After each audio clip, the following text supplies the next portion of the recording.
Okay, this is a video between you and me. Whether you watch it, beyond me. Whether you actually will care another answer to that is beyond me. But I've extended you peace offering after peace offering. You refuse to give me an answer. You give me phone calls or saying, "Are we cool now? Are we cool now?"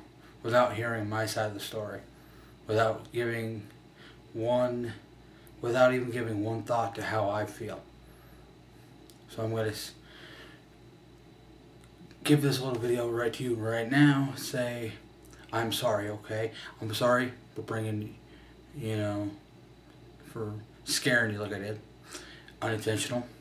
As I said before, it was very unintentional, very unprofessional of me. Not who I am. But you can't give somebody your heart and then all of a sudden one day just up and say, "I need it back. I made a wrong decision." You don't do that. You don't do it. Okay? I mean, what we had was love. Love. Big love. You know it, I know it. I felt it. You can't tell me you didn't feel it. Because I know you did. I understand your relationship with God. And I respect your relationship with God. I have my own type of relationship with God. I'm sure everybody in the world has their own relationship with their own personal God, no matter what religion or denomination they actually are. But I have my own, you have your own. And we, as you and I, see things in a different light. Okay? You played with my emotions. You made me think there was something there, which I still to this day believe there is, could be, and was. You, on the other hand, I don't know, because I've got no response from you. You're very seldom on Facebook. Even if you are, I couldn't tell because you got me blocked. And even if my messages say, "Hey, you on?" or something like that, you may or may not get back to me because you may not want to talk to me. I don't know. I really don't know. But the fact of the matter is, I know you, and you know I know you. You shared with me so much of your life, so much of everything that's gone on in your marriage. From the time you were married until now, you shared with me so much, okay? And I've got to know the real you. You, on the other hand, never got to know the real me. And in some ways, and you can call me an asshole, you can call me whatever you want to call me, but in some ways, you didn't really want to get to know the real me. You didn't want to, or you didn't care to, or whatever it may be, you didn't get to know the real me. I'm a caring individual. I care about my family, I care about my kids, I care about my friends. Maybe I place a little too much care when it comes to people, but that's who I am, a very caring individual. I've been burned way too many times in my life. I've had so many girlfriends. Since I was 16 years old, I had my first girlfriend who was underage. Okay? And I've and ever since that day, from 16 to 31 now, I've been burned. I've been hurt one way or another. I've always come up with the short end of the stick. And each time, I've taken the blame. Every single time a relationship has failed.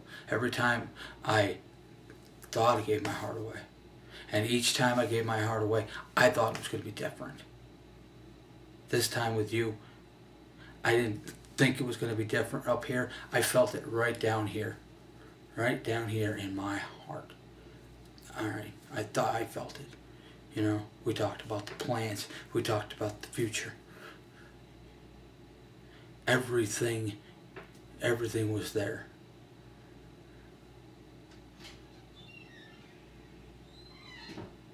and you ruined it. And you know, maybe I ruined it, maybe you ruined it, I don't know, but all that made me happy. Every single bit of it made me happy. You made me happy. I can't stress that enough.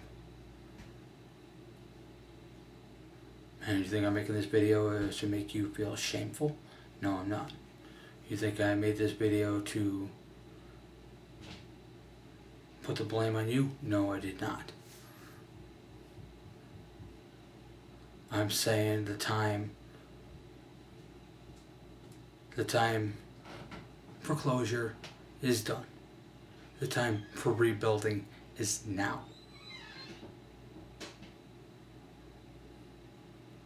No more childish crap. No more blocking. I'm blocking you, you're blocking me crap. No, that doesn't happen. I understand about the whole Pal Talk situation. I understand about that. Mike and Keith both explained to me tonight. Everybody's taking a break. Everybody's quitting Pal Talk. That's fine. That had nothing to do with you. That's fine. But, believe it or not, one way or another, you need to go back and fix your settings. I'm still blocked. I tried re-adding you to Facebook. I got no response, so I canceled the request. I tried everything. Hell, you blocked me on YouTube. How is it? Now, I'm not a blocking person. I'm not that. You know, I don't carry grudges. I don't carry things. And I don't say I'm afraid. I'm not afraid of anybody or anything. I have no reason to be. You shouldn't either. Well, maybe there's things in life you're afraid of. I don't know. Me, I shouldn't be one of them. I'm the most kindest, gentlest, most caring individual you're probably ever going to meet. But as I said at the beginning of this video, you just didn't take the time. You didn't take the time to want to, didn't take the time to care. If you had, you'd see that. You know? But all I'm saying, timing for rebuilding is now. I've extended peace offering after peace offering to you.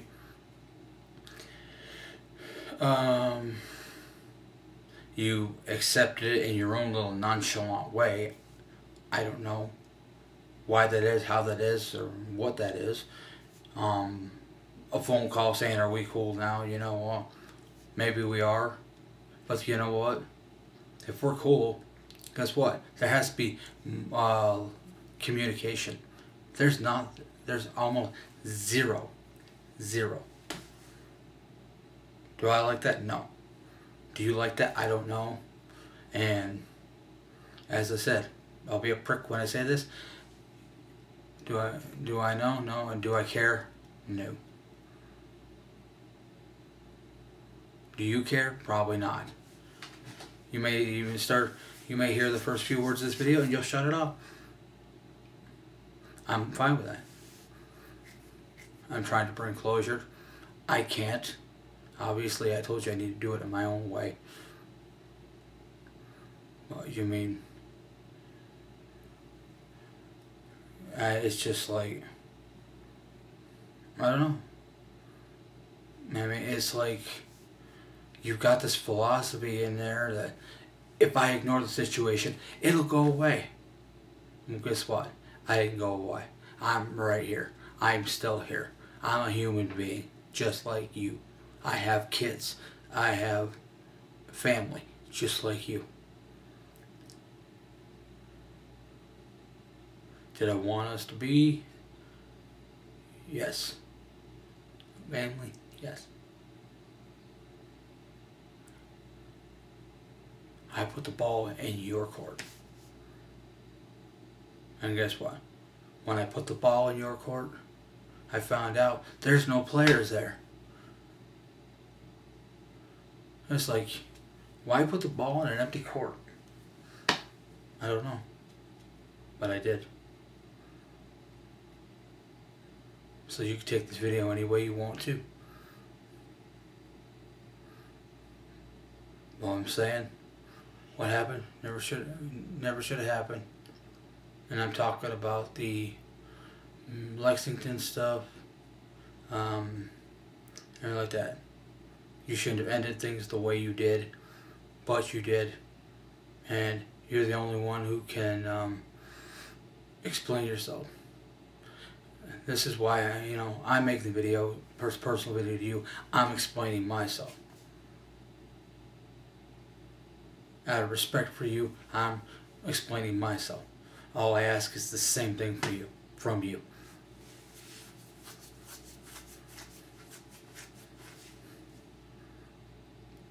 Come on, Sonya. It's not hard to unblock somebody from Facebook. Not hard to unblock somebody from wherever, Paltalk, YouTube. It's pretty sad that I'm still subscribed to your channel and I can't view any of your videos. What, you think I'm gonna put up some snide comments about anything you might post? If you post it at all, I don't know. I ain't like that. Not like that at all. You've seen what I have to live with every single day, okay?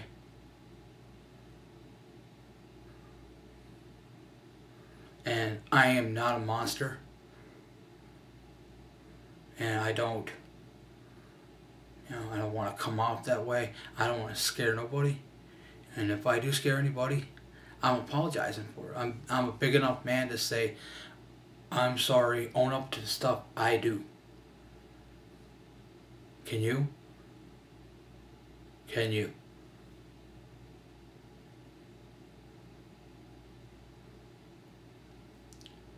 I mean, I can let the whole thing with my, involving Jennifer and, and everything else go on. I mean, yeah, I've watched like a hawk now every time I'm around Autumn. Every time I want to go do something with Autumn. I'm not allowed to go do stuff with my daughter. I'm not allowed to. Take her to the park. I'm not allowed to go to a store with her alone. Jennifer has to tag along. Why do you think that is?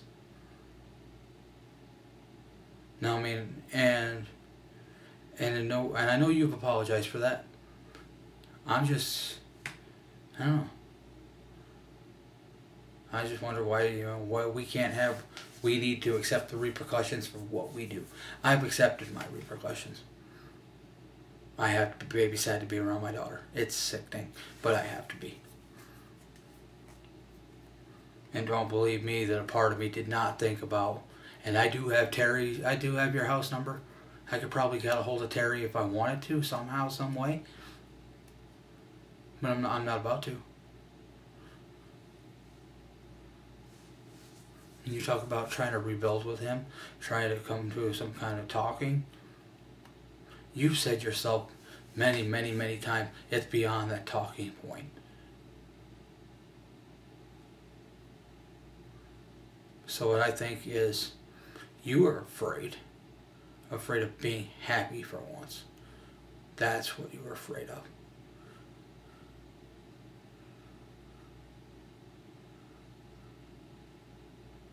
You were afraid that you were going to have to trade off being happy for your family. And guess what? That wasn't my idea. That was purely your idea. I supported everything we talked about. That's all I did. I didn't ask you to trade off your family. I didn't ask you to give up your kids. I didn't ask you to run away from anything. The only thing I offered was to be there for you. Because right in here, it's where you were, it's where you are.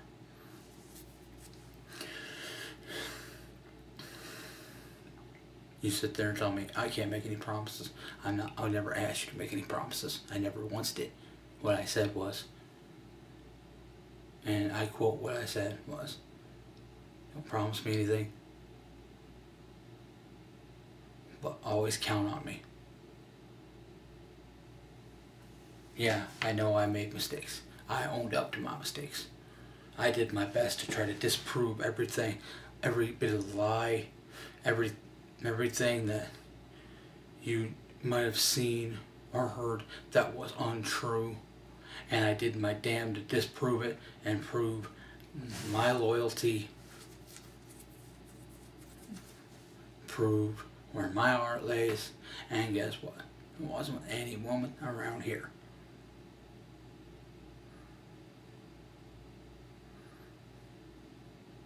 It was from a woman with Kentucky.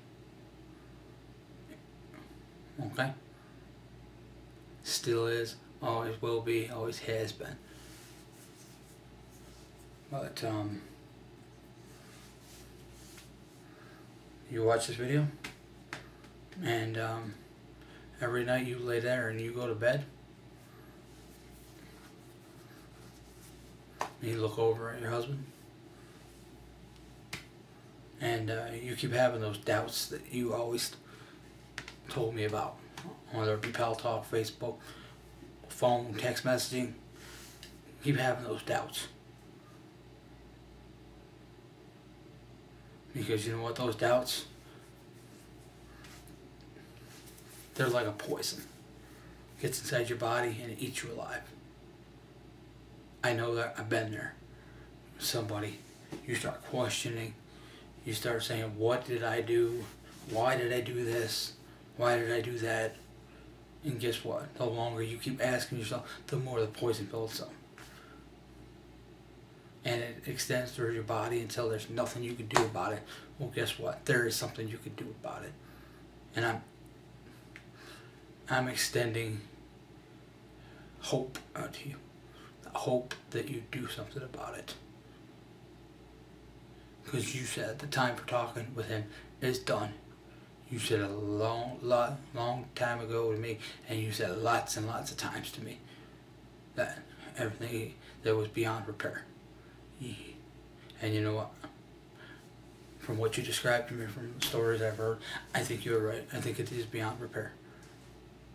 But I think you're let to eat at you because of your kids. I respect you for the kids there, but don't let something like, whether it's religion, whether it's how people look at you.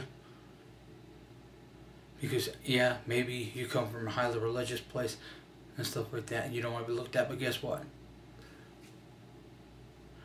I'm the kind of person, I don't care how people look at me. It's how I feel about myself. So, I'll leave you with one last thing. You want to listen to a song. It's late 60s, called by the Flying Burrito Brothers. And it's called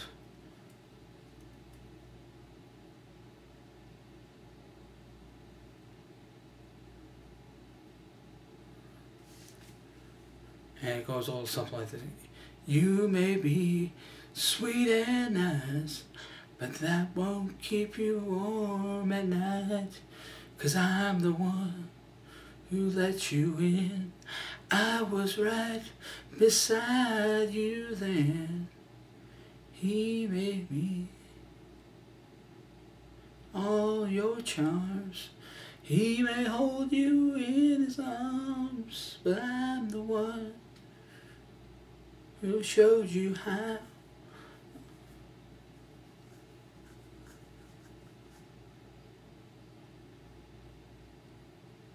It's called Hot Burrito 1. Look it up on YouTube. It's there. Listen to it, every single word. If you have to, look up the lyrics.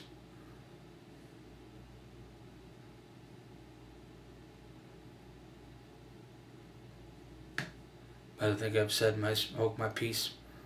Now it's all left is for you to respond. As I tell everybody, all my friends on YouTube, I guess I'll see you next time your camera rolls.